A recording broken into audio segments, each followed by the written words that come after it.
Мына өзүңүздөр көргөндөй жамгырдан кийинки шаардагы ирригациялык дагы тосуп калган таштандылар. Бул таштандылар көпчүлүгү ушул шаардыктардын кайдыгерлигинен ташталган мусорлар. Баклажка, пакет жана башканын бардыгы бул ошо шаардыктардын таштаган буюмдары. Мына шаардыктардын кайдыгер абалдагысы. Бул жак Görmüş, infaktın camında da. Мына ушундай көрүнүштөр көп болду. Ата биздин көркөндү ишканасы күнү түнү нөмөттө турган кызматкерлер дагы буну тазалап үлгүрбөй жатат.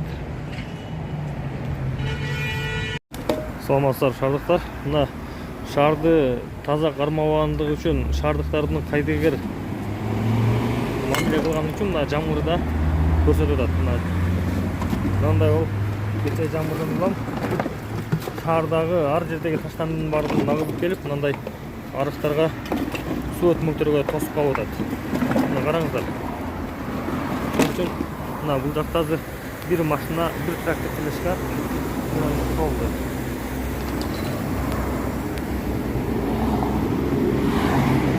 Өзүңөр көрдүңүздөр. Курманжан датка көчөсү. Ош Нур мейманканасынын кол жылы ушул жерде.